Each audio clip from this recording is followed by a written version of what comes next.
लोकतांत्रिक व्यवस्था को सुचारू रूप से चलाने के लिए बहुत आवश्यक है कि जो सत्ता का विकेंद्रीकरण होता है, अर्थात शासन प्रशासन के दिन प्रतिदिन के जो काम करने के होते हैं उनका विकेंद्रीकरण भी होना चाहिए।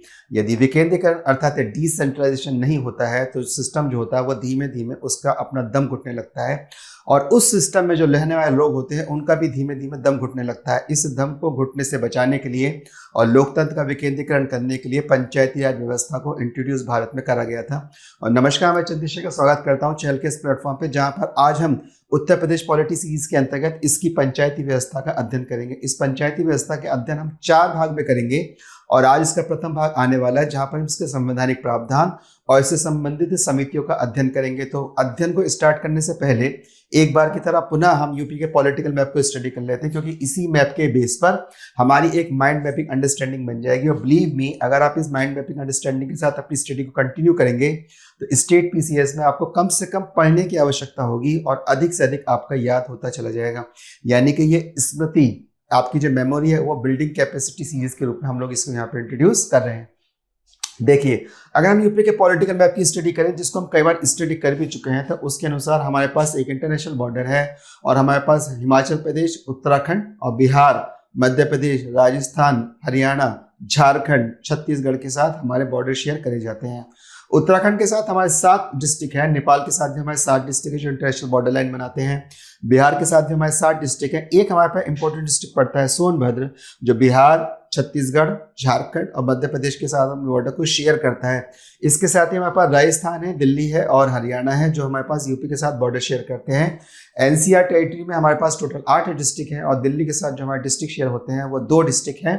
मथुरा हमारे पास ऐसा डिस्ट्रिक्ट है जिसके पास यूपी में सबसे कम वर्षा होती है, और गोरखपुर हमारे पास एक ऐसा डिस्ट्रिक्ट है जो मुख्यमंत्री का निवास जिला भी है, कि जहाँ पे सबसे अधिक वर्षा यूपी के अंदर होती है। हमने यूपी के भौतिक विभाजन को देखा था, जहाँ पर हमारे पास शिवालिक का क्षेत्र और तराई का क्षेत्र उत्तर में मिलता है, और इसके बाद हमारे पास एक पठारी भूमि का संकीर्ण पट्टी रूप में मिलती है, जिसे हम दक्षिण यूपी के क्षेत्र में विभाजित कर सकते हैं। बीच में हमारे पास गंगा के मैदान मिलते हैं। यहीं पे हमारे पास पश्चिम यूपी, केंद्रीय भूमि अर्थात अवध का क्षेत्र, और पूर्वांचल यूपी में हमारे पास इसका पॉलिटिकल डिवीजन देखने को मिलता है। तो भौतिक विभाजन जो विभाजित होता है वो उत्तर से दक्षिण की तरफ विभाजित होता है, लेकिन यूपी का जो हम पॉलिटिकल राजनीतिक विभाजन करते हैं वो पश्चिम से पूर्व या पूर्व से पश्चिम की तरफ विभाजित करते हुए हम लोग आगे की ओर चलते हैं। अब इसी में जो सत्ता का विकेंद्रीकरण है, वो सत्ता का विकेंद्रीकरण संवैधानिक प्रावधानों के साथ यहाँ पे प्रारंभ होता है, और वर्ष 1993 में एक संवैधानिक प्रक्रिया के अंतर्गत उसको बहुत स्थापित तरीके से मूर्त रूप के साथ भारतीय संवैधानिक व्यवस्था में स्थापित किया जाता है। तो इससे पहले की क्या व्यवस्था रही है और इसके बाद की क्या व्यवस्था रही है, पंचायतों का चरणबद्ध तरीके से विकास किस रूप में हुआ है और नगरीय इकाई किस रूप से काम करते हैं, और जो चौथा लेक्चर होगा हम इसमें देखेंगे इसके बहुवैकल्पिक प्रश्न अपने आप में क्या क्या हो सकते हैं, उनको हम डिटेल में वहां पर डिस्कस करेंगे। तो देखिए, अगर हम बात करते हैं 3 स्तरीय, तो हमारे पास 3 स्तरीय पंचायती व्यवस्था मिलती है। उस पंचायती व्यवस्था में एक स्तर हमको मिलता है जिला स्तर पर, एक मिलता है ब्लॉक स्तर पर, और एक हमको मिलता है ग्रामीण स्तर पर। ये हमारे यूपी का मैप है, अर्थात जो हमारे यूपी के 75 जिले हैं, उन 75 जिलों में आपको 3 स्तर पर पंचायती राज व्यवस्था मिल जाएगी, जिला स्तर पर, ब्लॉक स्तर पर और ग्रामीण स्तर पर। यहीं पर हमको बोला जाता है जिला पंचायत अध्यक्ष। यहाँ पे हमको मिलेंगे प्रधान और यहाँ पे हमको मिलेंगे ब्लॉक प्रमुख या अध्यक्ष। और इस प्रकार से 3 स्तर पर भारत के लगभग हर बड़े राज्य में 3 स्तरीय पंचायती व्यवस्था अपने आप में चलती है। इन 3 स्तर को अगर हम देखें तो इन 3 स्तर का जो हमको संवैधानिक रूप से परिचय मिलता है वो हमारे अनुच्छेद 12 के अंतर्गत मिलता है। अगर हम किसी राज्य की परिभाषा को देखते हैं तो वो राज्य की परिभाषा को 2 रूप से देखने को मिलती है। एक रूप में वो हमको मिलती है उसकी राजनीतिक परिभाषा, दूसरे रूप में वही हमको मिल जाती है उसकी संवैधानिक परिभाषा। अगर हम राजनीतिक परिभाषा की बात करते हैं तो हमारे पास 4 घटक हो जाते हैं, जिसमें एक लैंड का पोर्शन हो जाएगा अर्थात भूमि, एक उसके पास हो जाएगी कार्यपालिका, एक उसके पास हो जाएगा जन समूह जो उसकी पॉपुलेशन कहलाएगी, और एक हो जाता है उसके पास संप्रभुता। ये हो जाती है किसी भी राज्य की राजनीतिक परिभाषा।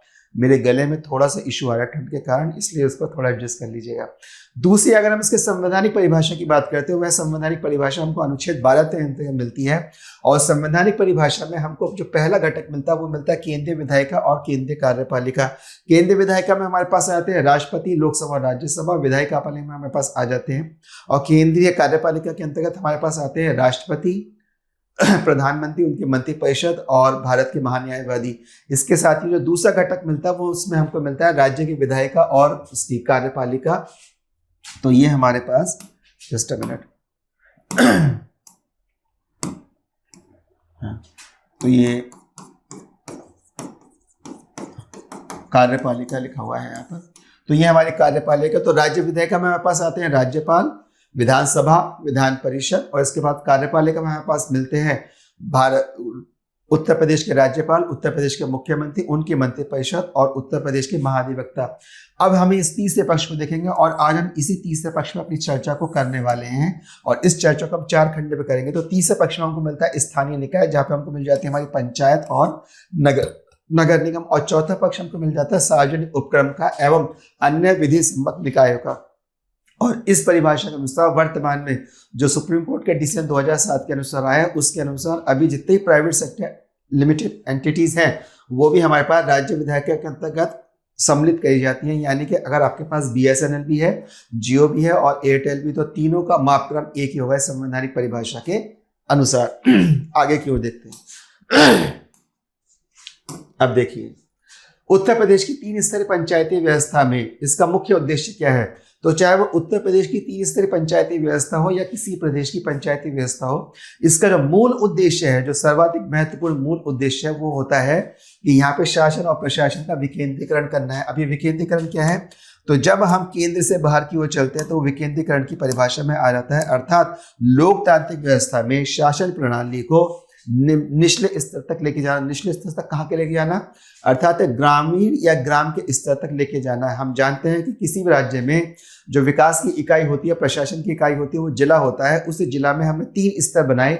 एक हमारे पास जिले का उच्च स्तर मिलेगा, फिर हमको ब्लॉक लेवल मिला और फिर हमको ग्राम स्तर का एक यूनिट यहाँ पे मिलती है, इकाई यहाँ पे मिलती है। तो इसका जो मूल उद्देश्य है, वो मूल उद्देश्य में यहाँ पे शासन और प्रशासन का, या साधारण भाषा में आप कहूँ तो सत्ता का विकेंद्रीकरण करना है। तो ये इसका विकेंद्रीकरण होता है। जैसे जैसे विकेंद्रीकरण होगा, तो अब इस चित्र को ध्यान से देखिए, जैसे जैसे विकेंद्रीकरण होगा तो ग्रामीण स्तर पर महिला और पुरुष विभिन्न जातियों के साथ और विभिन्न मतों और संप्रदाय और धर्मों के साथ क्या करते हैं, निर्णय के लिए एक स्थान पर बैठते हैं और निर्णय लिया जाता है। तो यानी कि इन सबके इस निर्णय में भागीदारी है। तो दूसरा काम क्या होता है, जब विकेंद्रीकरण हो जाता है तो लोकतंत्र में भागीदारी सुनिश्चित कर दी जाती है।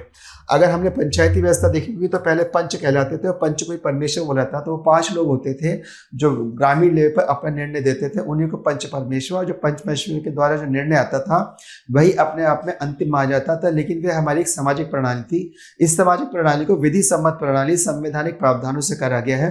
तो अभी इसी प्रणाली के अंतर्गत जब विकेंद्रीकरण हो जाता है लोकतंत्र का शासन व्यवस्था में, तो लोकतंत्र में भागीदारी सुनिश्चित करती है। अर्थात मुझे पता होता है कि मेरे द्वारा जो निर्णय लिया गया है उसकी शासन में पूछ है, या शासन में जो व्यवस्था चल रही है वो किसी निर्णय के माध्यम से लिया गया है और वह निर्णय मेरे द्वारा, मुझ जैसे आम जनमानस के द्वारा लिया गया है।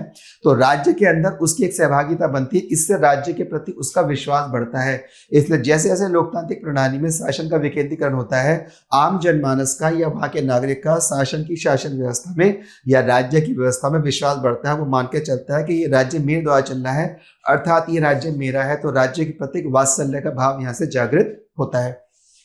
दूसरी बात, अगर हम भारत को गांव का देश कहते हैं, भारत में 6 लाख से अधिक गांव हमको मिलते हैं, तो 70% जनसंख्या लमसम अभी भी ग्रामीण जनसंख्या भारत में निवास करती है। ग्रामीण जनसंख्या में पंचायत बिल्कुल ग्राम स्तर पर ही काम करती है। तो अगर हमें ग्रामीण स्तर की 70% जनसंख्या के लिए विकास कार्यों को सुगम तरीके से, प्रभावी तरीके से, आनुपातिक रूप से चलाना है, तो हमको फिर से सत्ता का विकेंद्रीकरण ग्राम स्तर पर चाहिए। इसलिए 70% जनसंख्या के विकास के लिए आवश्यक है कि ग्रामीण विकास बहुत तीव्र गति से, सुगम तरीके से, सौगम्य तरीके से, समरसता के साथ आगे की ओर बढ़ जाए। तो इस प्रकार से क्या होगा, ग्रामीण विकास अधिक होगा।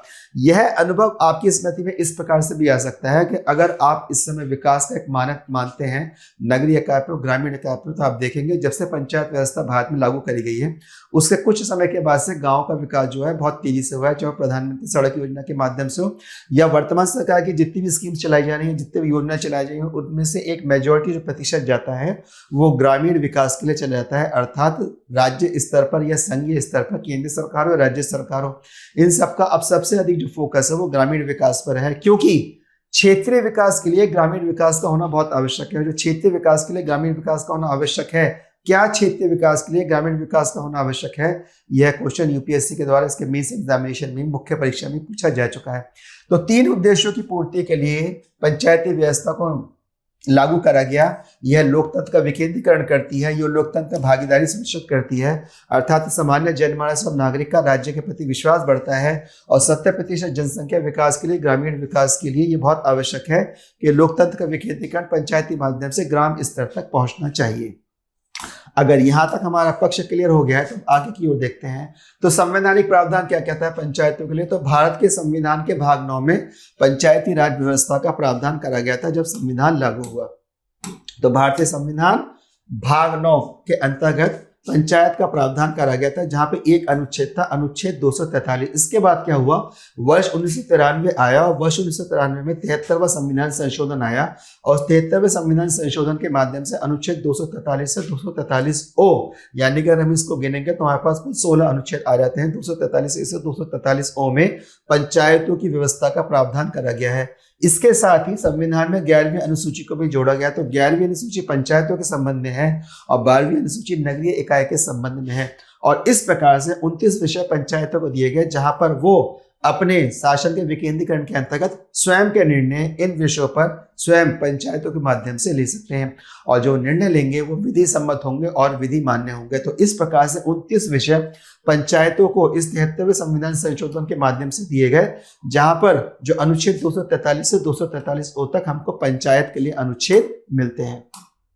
तो कुल मिलाकर भारतीय संविधान ने प्रावधान करा था अनुच्छेद 9, भारतीय संविधान ने प्रावधान करा था भाग 9 के अंतर्गत और भारतीय संविधान लागू होता है 26 जनवरी 1950 से। तो उसी दिन से भारतीय संविधान में पंचायत का प्रावधान मिलता है।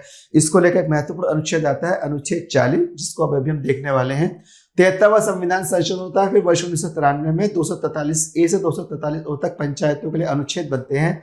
11वीं अनुसूची को पंचायत की लिस्ट में जोड़ा जाता है। कुल 29 विषय अब पंचायतों पर ट्रांसफर करे जाते हैं। यह जो 29 विषय स्थानांतरण करे गए ना, स्थानांतरण करे गए, यह जो 29 विषय स्थानांतरण करे गए, वास्तव में यही विकेंद्रीकरण का उदाहरण है। किसका उदाहरण है? विकेंद्रीकरण का, अर्थात डिसेंट्रलाइजेशन का उदाहरण है। और इस डिसेंट्रलाइजेशन के माध्यम से डिवोल्यूशन ऑफ पावर करा गया, डिवोल्यूशन ऑफ पावर करा गया, यानी कि सत्ता का विभाजन करा गया और उसमें सत्ता को हस्तांतरित करा गया ग्राम के स्तर पर। तो 29 विषयों के साथ सत्ता के विकेंद्रीकरण का उदाहरण हम लोगों के सामने आता है। अब संवैधानिक प्रावधान क्या कहता है? तो संवैधानिक प्रावधान के अंतर्गत अनुच्छेद 40 के अंतर्गत पंचायत का प्रावधान मूल संविधान में हमको मिलता है। तो हम जानते हैं कि अनुच्छेद 40 जो आता है वो राज्य के नीति निर्देशक तत्वों के अंतर्गत आता है और अनुच्छेद 40 को गांधीवादी अनुच्छेद भी माना जाता है, जिसमें गांधी कहते थे कि पंचायतों को या भारत का विकास करना है, सत्ता का विकेंद्रीकरण करना है, सत्ता को अधिक प्रभावित करना है, तो सत्ता फिर ग्राम के हाथ में होनी चाहिए। और उसी के अंतर्गत अनुच्छेद 40 में प्रावधान करा गया। क्या बोला गया? पंचायतों का संगठन, पंचायतों का संगठन। और वहां पे फिर पंचायतों का संगठन करा जाएगा तो वहां पे अंत में एक शब्द को यूज करा गया है कि वे स्वावलंबी होने चाहिए और स्व शासन की ओर बढ़ने चाहिए। इंग्लिश में इसका टर्म निकल के आता है सेल्फ गवर्नमेंट, अर्थात गवर्नमेंट को तीसरे स्तर पर लाया जाएगा।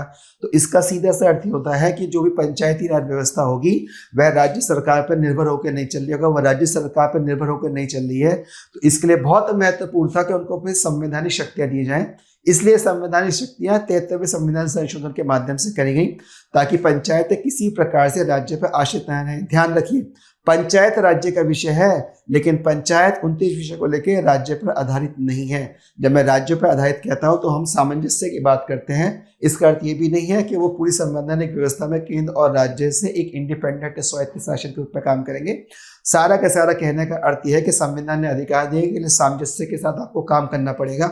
और चूंकि पंचायत राज्यों का विषय है तो पंचायत के संबंध में जो भी परिवर्तन करना हो राज्य विधेयक के माध्यम से यहाँ पर कर दिया जाएगा। तो अनुच्छेद 40 कहता है किसका? स्व शासन का, सेल्फ गवर्नमेंट का, गवर्नेंस का नहीं है, गवर्नमेंट स्व शासन की बात हो रही है। आगे चलते हैं। तो कहा गया कि पंचायत राज्य सूची का विषय है। पंचायत किसका विषय है? राज्य सूची का विषय है। एक बात, दूसरी बात ये निकल के आती है। दूसरा ये है कि यदि राज्य से संबंधित विषय की जनसंख्या, यदि राज्य में संबंधित विषय की अर्थात पंचायत के विषय के संबंध में, राज्य की जनसंख्या 20 लाख से कम है तो वहां पे फिर 2 स्तरीय पंचायत व्यवस्था को भी लागू किया जा सकता है, लेकिन सामान्य रूप से 3 स्तरीय पंचायत व्यवस्था चलती है। तो अनुच्छेद 40 के अंतर्गत हमें संविधान का अंतर्गत राज्य की नीति निर्देशित तो DPSP directive principle of state policy में पंचायत का प्रावधान मिलता है। पंचायत अपने आप में राज्य सूची का विषय है। 20 लाख से कम जनसंख्या यदि किसी राज्य की है तो 2 स्तरीय पंचायत व्यवस्था वहां पे लागू की जा सकती है। आगे देखते हैं, यूपी में इस समय 3 स्तरीय पंचायत व्यवस्था चल रही है जिसको हम सब जानते हैं। उत्तर प्रदेश पंचायती राज अधिनियम क्या कहता है? 1947 देखिए 1947 15 अगस्त 1947 को पंचायत ने कार्य करना प्रारंभ कर दिया था यूपी के अंतर्गत, क्योंकि एक अधिनियम आया था पंचायती राज व्यवस्था अधिनियम 1947 में, जिसके अंतर्गत 15 अगस्त 1947 से पंचायत ने यूपी के अंतर्गत कार्य करना प्रारंभ कर दिया था। वर्ष 1955 आता है और पंचायत न्यायालय का नाम परिवर्तित करके न्याय पंचायत कर दिया जाता है। जो पंचायत न्यायालय चल रहे थे, क्योंकि 1947 से पंचायत ने काम करना प्रारंभ कर दिया तो वहां पर न्यायालय की व्यवस्था आपको करनी पड़ती। उस न्यायालय में पंचायती व्यवस्था न्यायालय का नाम परिवर्तित करके उसको न्याय पंचायत कर दिया गया था। सबसे महत्वपूर्ण घटना होती है वर्ष 1957 में, जब बलवंत राय मेहता समिति का गठन करा जाता है और समिति ने यहाँ पर बलवंत राय मेहता समिति ने 3 स्तरीय पंचायती राज व्यवस्था का अनुशंसा करी। उन्होंने कहा कि भारत में 3 स्तरीय राज्यों के स्तर पर या जिला के राज्यों के माध्यम से जिला के स्तर पर 3 स्तरीय पंचायती राज व्यवस्था करनी चाहिए। ये अनुमोदन या अनुशंसा किसने करी? तो ये अनुशंसा करी है बलवंत राय मेहता समिति ने। अब ध्यान दीजिए, ये समय है 1955, ये 1957, इससे पहले एक वर्ष आया था 1952। 1952 में ऐसा क्या हुआ कि जिसने नींव डाली बलवंत राय मेहता समिति की, तो इसको अभी हम देखते हैं कि 1952 में एक्चुअली हुआ क्या। देखिए बलवंत राय मेहता समिति को अगर हम थोड़ा विस्तार से खोलते हैं तो विस्तार से देखने में हमको पता लगता है, और हमको यह पता लगता है, एक सेकंड, हाँ, हमको यह पता लगता है कि समिति की स्थापना किस आधार पर हुई। तो वर्ष 1952 में सामुदायिक विकास कार्यक्रम का क्रियान्वयन किया गया। किसका किया गया? कम्युनिटी डेवलपमेंट प्रोग्राम, सामुदायिक विकास कार्यक्रम। लेकिन यह कार्यक्रम क्या हो गया? अपने आप में असफल हो गया, फेलियर हो गया इसका, और इसका पुनर्निरीक्षण करने के लिए सामुदायिक विकास कार्यक्रम चलाया गया 1952 में, कम्युनिटी डेवलपमेंट प्रोग्राम, और ये प्रोग्राम हो गया अपने आप में असफल, फेल हो गया। तो इसका अब निरीक्षण करा गया कि भाई फेल क्यों हुआ, तो उसके लिए बलवंत राय मेहता समिति की स्थापना करी गई। और बलवंत राय मेहता समिति स्थापित कर गई वर्ष 1957 में। बलवंत राय मेहता समिति ने लोकतांत्रिक विकेंद्रीकरण की अवधारणा के लिए सिफारिश करी, अनुशंसा करी। और ये लोकतांत्रिक विकेंद्रीकरण हम पंचायती राज व्यवस्था के उद्देश्यों में देख चुके हैं कि इसके मूल उद्देश्य में लोकतांत्रिक विकेंद्रीकरण है, जिससे शासन में भागीदारी होगी। जब शासन में भागीदारी होगी तो जो 70% ग्रामीण जनसंख्या है उसके विकास के लिए पंचायती राज व्यवस्था अपने आप में अवश्यम भावी, इंडिस्पेंसिबल हो जाती है। तो समिति ने लोकतांत्रिक विकेंद्रीकरण की अवधारणा की अनुशंसा करी। इसके आधार पर वर्ष 1959 में राजस्थान ने नागौर में इसका प्रारंभ करा और पंडित जवाहरलाल नेहरू ने वहां पर इसका श्री गणेश करा। किसका?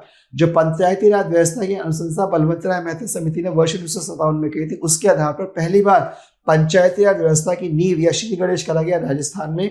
श्री गणेश करने में उद्घाटन करा उस समय वर्तमान प्रधानमंत्री पंडित जवाहरलाल नेहरू ने, और ये करा गया राजस्थान के नागौर में। इसके बाद जो दूसरा राज्य बना जिसने पंचायती राज व्यवस्था बलवंत राय मेहता समिति की अनुशंसा पर आधारित करके स्थापित करी थी, उसमें दूसरा राज्य बनता है आंध्र प्रदेश। इसके बाद परिणाम यह निकला कि परिणाम स्वरूप 1929 में राजस्थान अपने आप में एक प्रथम राज्य बन जाता है जिसने पहली पंचायती राज व्यवस्था को लागू करा। तो ध्यान रखिएगा, पहली पंचायती राज व्यवस्था स्थापित करी गई थी बलवंत राय मेहता समिति की अनुशंसा पे। बलवंत राय मेहता समिति का स्थापना करी गई थी कम्युनिटी डेवलपमेंट प्रोग्राम के निरीक्षण में, पुनर्निरीक्षण करेंगे भैया के फेल क्यों हुआ। कम्युनिटी डेवलपमेंट प्रोग्राम सामुदायिक विकास कार्यक्रम चला गया था वर्ष 1952 में, जिसके आधार पर बलवंत राय मेहता समिति कहते हैं कि लोकतंत्र का विकेंद्रीकरण करना पड़ेगा, और इस विकेंद्रीकरण के लिए बहुत आवश्यक है कि आपको पंचायती राज व्यवस्था स्थापित करनी पड़ेगी। उन्होंने 3 स्तरीय पंचायती राज व्यवस्था की अनुशंसा करी। उसके आधार पर राजस्थान ऐसा पहला राज्य बनता है वर्ष 1959 में जिसने पंचायती राज व्यवस्था को स्थापित करा।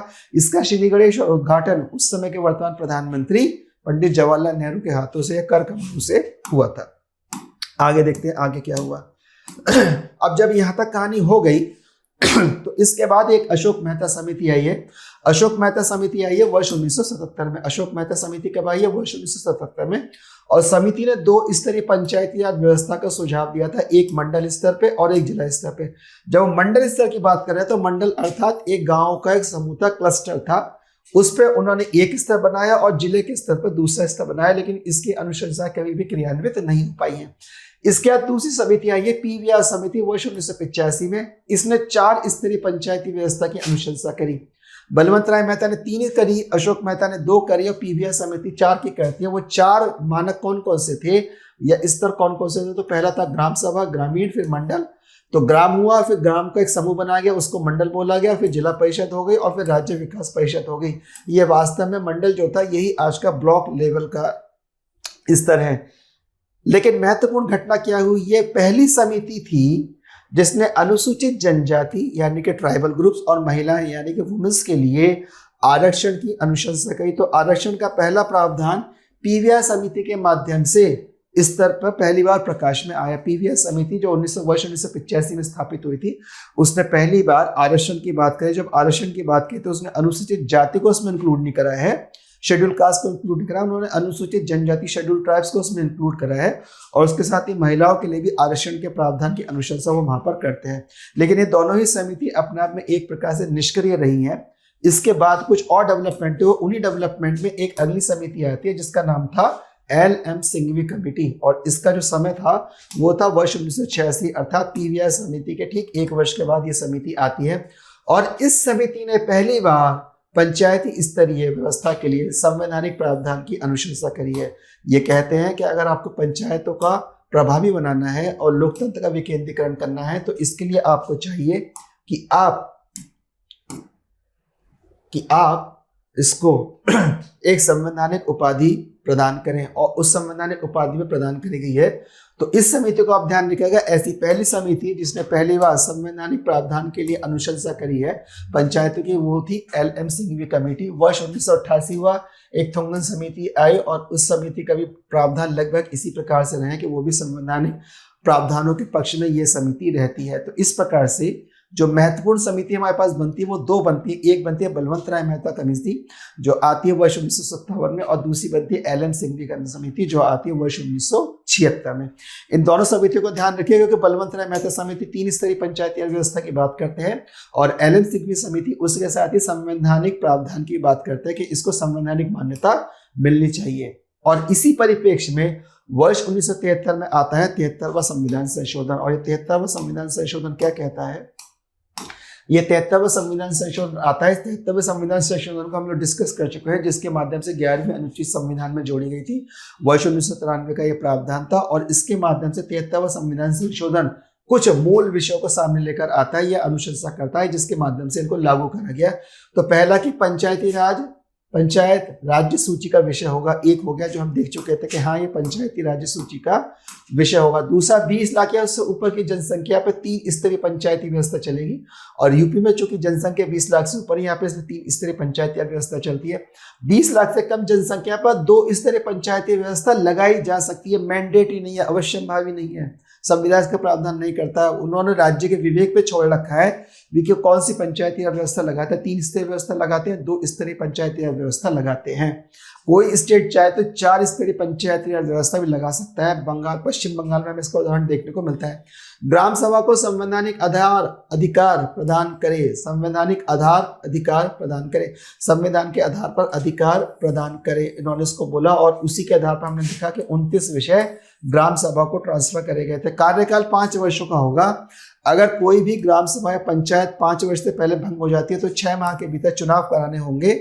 चुनाव राज्य निर्वाचन आयोग के द्वारा करवाया जाएगा। तो यानी कि 73वें संविधान संशोधन के माध्यम से और 74वें संविधान संशोधन के माध्यम से ग्रामीण क्षेत्रों में और नगर निकाय क्षेत्रों में भी इलेक्शन कमीशन की व्यवस्था करी गई। ये इलेक्शन कमीशन राज्य के परिधि के क्षेत्र में चुनाव करवाता है, पंचायती स्तर पर, नगर इकाई स्तर पर। अनुसूचित जाति, अनुसूचित जनजाति और महिलाओं के लिए 33% आरक्षण की व्यवस्था यहाँ पर करी गई है।